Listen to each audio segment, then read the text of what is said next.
nationaux pour 2008, les enjeux européens et puis les enjeux plus internationaux au-delà de l'Europe. Sur le plan des enjeux franco-français, le premier, et tu l'as rappelé Michel avec beaucoup de précision, c'est que nous mettions en œuvre les conclusions du Grenelle de l'environnement. Nous allons avoir ce groupe de travail, nous allons le piloter ensemble avec Jean-Louis Borloo, avec tous nos collaborateurs. Il faut véritablement que nous mettions au point une méthode de travail, que nous faisions tous ces événements qui nous attendent dans nos réseaux jusqu'en 2020 et que nous ayons quelque chose d'intangible. Car en effet, moi j'ai souffert, étant à ce moment-là aux manettes, de l'arrêt du coup de frein brutal de 2003.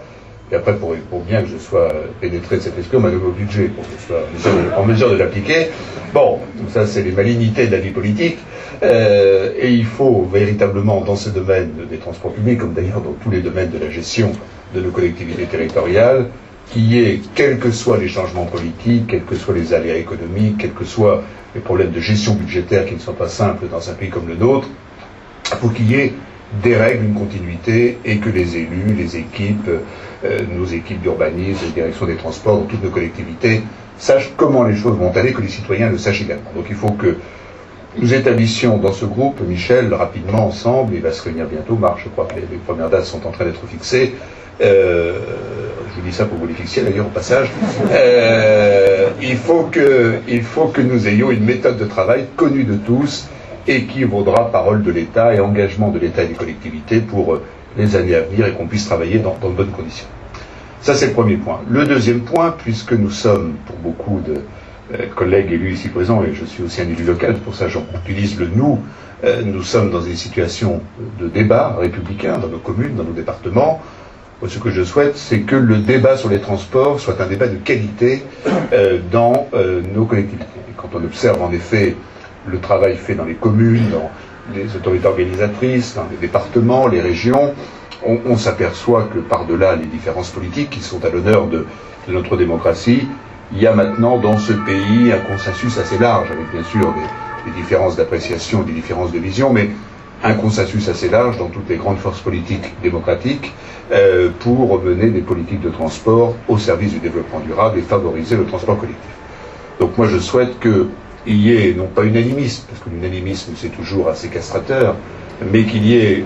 un débat assez serein et assez consensuel dans nos collectivités sur la nécessité de mener des politiques de développement.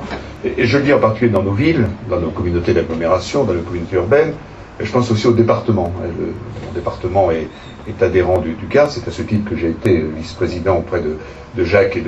Oxiette et de Michel. Je pense qu'il faut réfléchir aux responsabilités des départements. On voit très bien ce que font les collectivités de proximité, les communes, les regroupements intercommunaux. Les régions se sont parfaitement identifiées sur le transport régional, vont même d'ailleurs maintenant plus loin, je pense à Midi-Pyrénées, en entrant dans des programmes d'investissement, et les départements sont peut-être restés un peu en arrière, même s'il y a des politiques très différentes, les politiques de transport scolaire, les déplacements interurbains, mais ces réseaux interurbains ont souffert, ils ont un peu disparu, ils sont passés un peu de mode, et avec le développement du nouvel type de rassemblement de la population sur le territoire, nous devons redonner certainement une nouvelle vision au transport interurbain ou élargir les autorités organisatrices existantes. En tout cas, le débat n'est pas un débat de savoir qui fait quoi. Le débat, c'est de savoir comment on fait bien les choses et comment on a une politique de transport urbain et de transport collectif et de transport régional par rapport à nos différents échelons de décentralisation. Et donc je souhaite que nous ayons ce débat. D'ailleurs, on pourra aussi l'avoir dans notre groupe de travail pour réfléchir à l'adaptation des structures. Donc je souhaite que nous puissions, en 2008, mettre en œuvre, en effet, toutes les décisions très, très consensuelles du Grenelle de l'environnement. Sur le plan européen, je voudrais attirer votre attention sur le fait que ce serait une année importante pour deux raisons. D'abord, parce que, vous l'avez pour la plupart d'entre vous lu ou parcouru, il y a ce document très intéressant qui est le livre vert, qui a été préparé sous l'égide de Jacques Barrot, la Commission européenne, et deuxièmement, parce que après cet accord sous présidence allemande, auquel il faut rendre un grand hommage, que rappelait Michel tout à l'heure, nous allons avoir une présidence française sur le deuxième semestre de 2008 que je voudrais pour ma part très utile pour le développement du transport collectif en Europe et la politique de transport en règle générale. Quand on a fait le point avec Jean-Louis Borloo de tous les dossiers de la présidence française, on s'aperçoit que près des 2/3 d'entre eux concernent le MEDAP, que ce soit les dossiers énergie, les dossiers transport, les dossiers climat, les dossiers environnement, les dossiers aménagement du territoire. Il y a donc des échanges très importants. Donc il faut que nous regardions ensemble pendant cette présidence française, et c'est aussi un appel, Chantal, que je lance aux équipes permanentes du GART pendant les semaines à venir, c'est de bien regarder les sujets que nous pourrions faire avancer ou les sujets que nous pourrions lancer en prospective. Parce qu'une présidence, c'est pas simplement faire avancer le travail quotidien entre la Commission, les États et le Parlement européen, c'est aussi lancer des choses en prospective, et je pense que nous pourrions utiliser la présidence française pour ce faire. Il y aura dans tous les événements européens toute une série d'événements que nous gérerons ensemble avec le GART, avec l'UTP, avec le GIE, Serge, etc. pendant cette période. Je vous en signale un tout de suite, il y aura un conseil informel des ministres européens. Le hasard des choses fait qu'il se tiendra en Charente-Maritime, et l'autre hasard des choses fait qu'il se tiendra dans une ville qui a une vraie légitimité dans ce domaine, qui est la ville de La Rochelle, où notre défunt ami Michel Crépeau a été le premier à faire la journée sans voiture, rappelez-vous, les vélos jaunes, c'était bien avant qu'on parle de Vélib ou d'autres systèmes. Donc dans cette ville qui a une vraie légitimité en matière de politique de transport, nous aurons un conseil des ministres informel des transports au mois de septembre, enfin c'est juste après l'université du PS pour que les hôtels soient libres, nous, ça permettra de revenir deux fois un certain nombre d'adhérents, et ça nous permettra, Michel, d'avancer pendant cette période, et je lance un peu d'appel et on verra comment on vous associe à ce Conseil des ministres informel européen qui sera en particulier consacré au transport public et au changement climatique. Et enfin, un dernier mot sur le plan international, en me tournant, comme tu l'as fait tout à l'heure, vers les industriels ou vers les exploitants, Michel Beltrac, Philippe, Michel Cornille et tous ceux qui sont présents ici, pour dire qu'il y a maintenant, sur le plan international, pour les entreprises françaises, des marchés extraordinaires. On avait l'habitude d'aller depuis longtemps en Australie, aux États-Unis, un peu partout. Ce qui se passe actuellement au Maghreb est tout à fait remarquable. Et ce qui se passe dans les Émirats, où le président de la République se rendra dans quelques jours, est tout à fait étonnant. On a vu récemment, à l'occasion du voyage du président de la République au Maroc,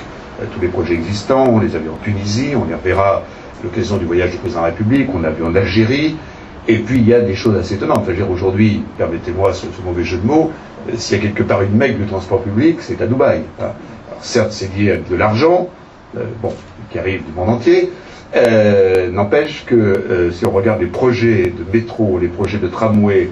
les possibilités pour nos exploitants, pour nos équipes, pour Sistra, pour bien d'autres encore, il y a dans tous ces pays des choses extraordinaires. Il y a un pays auquel nous devons nous intéresser pour l'avenir qui est l'Inde également, puisqu'on est toujours polarisé sur la Chine, mais pour regarder ce qui se passe en Inde. Donc il y a vraiment,